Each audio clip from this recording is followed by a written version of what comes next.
আসসালামু আলাইকুম। অনফিল্ড যারা নিয়মিত দেখেন তারা আমাদের সর্বশেষ 4 দিন আগের এবং 2 দিন আগের দুইটা ভিডিও হয়তো বা দেখেছেন।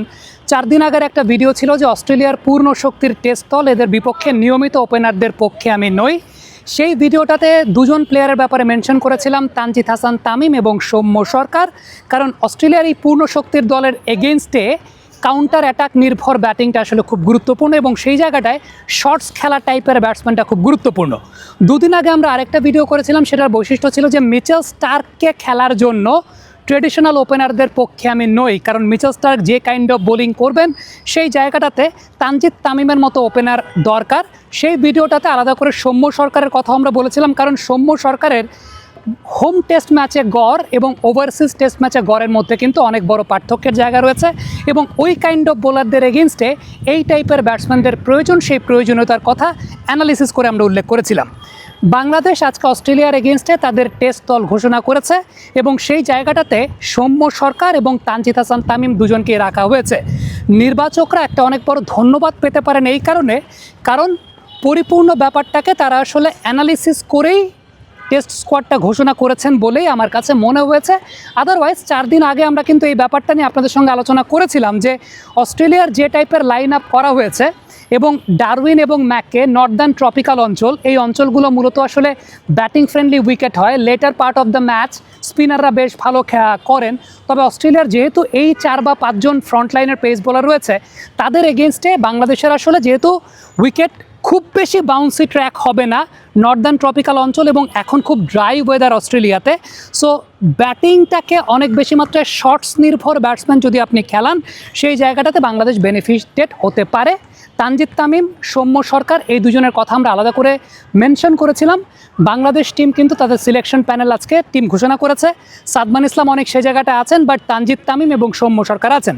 দেখেন, তানজিদের কথাটা প্রথমত কেন বলেছিলাম, মিচেল স্টার্কের বোলিং ধরন যদি আমরা লক্ষ্য করে দেখি যে ইনিশিয়াল স্টেজে বাঁহাতি ব্যাটারের এগেনস্টে মিচেল স্টার্ক যে কাইন্ড অফ বোলিং করেন সেই জায়গাটাতে পায়ের এই জায়গাটায় বল করেন ম্যাক্সিমাম।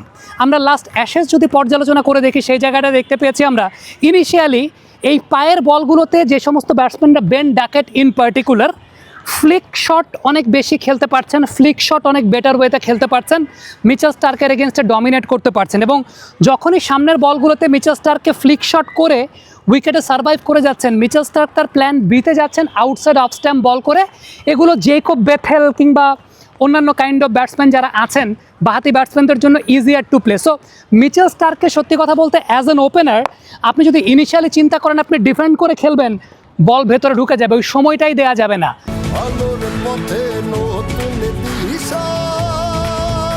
আমাদের আলোর ভুবন প্রতিনিয়তই আলোকিত হচ্ছে ওয়ালটন এলইডি লাইটের আলোয়।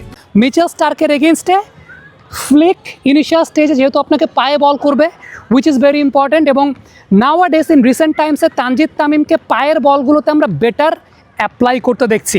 হারিস রফের এগেনস্টে একটা শট আমি এক্সাম্পল দিতে পারি, অস্ট্রেলিয়ার এগেনস্টে লাস্ট বাংলাদেশ যখন সিরিজ খেললো সেই সিরিজেও দেখতে পেলাম আমরা। এর আগের ভিডিওতে এগুলো মেনশন করেছি আপনাদের কাছে যে পায়ের বলগুলোতে তানজিদ কিন্তু বেশ ভালো খেলেছেন, এগিয়ে এসে ডিল করেছেন। সো আপনি যখন ওই বোলারদেরকে খেলবেন, ওই বোলারদেরকে খেলতে গেলে অনেক বেশি যদি বকডাউন হয়ে ডিফেন্সিভ প্লে খেলেন তারা আপনাকে পেয়ে বসবে।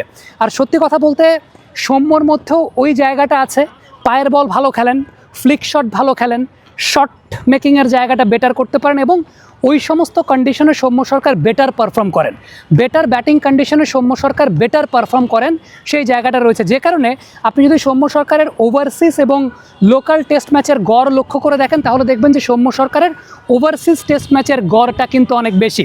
সো বাংলাদেশ টিম আমার কাছে মনে হয় যে তারা ওই প্রপার অ্যানালিসিসের জায়গাটা করেছে। হ্যাঁ, এখন সেখানে ফেল করলে করতে পারেন, বাট সত্যি কথা বলতে অস্ট্রেলিয়ার ওই কাইন্ড অফ বোলারদের এগেনস্টে আপনি যদি ট্রেডিশনাল ওপেনিং জুটি নিয়ে যান সেটা খুব বেশি ক্লিক করার কথা না, বা সেটা খুব বেশি আমার কাছে মনে হয় যে বেনিফিশিয়াল কোনো কিছু হওয়ার কথা না। বাংলাদেশের সিলেক্টররা এই সিরিজের জন্য, এই সিরিজের পার্সপেক্টিভে, কন্ডিশন পার্সপেক্টিভে, অপোনেন্ট টিমের বোলিং কোয়ালিটির পার্সপেক্টিভে যে টিমটা ঘোষণা করেছেন, আমি অন্তত আমার কাছে ব্যক্তিগতভাবে মনে হয় ব্যাটিংয়ের জায়গায় এই 2 ওপেনারকে নেওয়াটা that is the perfect decision. এবং এটা যে একটা পারফেক্ট ডিসিশন হওয়া উচিত আমরা অনফিল্ডের পর্দায় আরও 4 দিন আগে আপনাদের সাথে এই ব্যাপারটা নিয়ে আলোচনা করেছি। So thanks to the selectors যে তারা এইভাবে চিন্তা করেছেন, কারণ ওই টাইপের বোলারদেরকে আপনি যখন খেলবেন তখন ইন্টারন্যাশনাল ওই লেভেলের বোলারদেরকে খেলার এক্সপিরিয়েন্স সমৃদ্ধ ব্যাটসম্যান লাগবে, যারা আসলে শর্টস খেলতে পারেন, এই টাইপের ব্যাটসম্যান লাগবে ওই ধরনের কন্ডিশনে। কমেন্ট বক্সে আপনাদের মন্তব্য মতামত জানতে চাই, লিখে পাঠাবেন।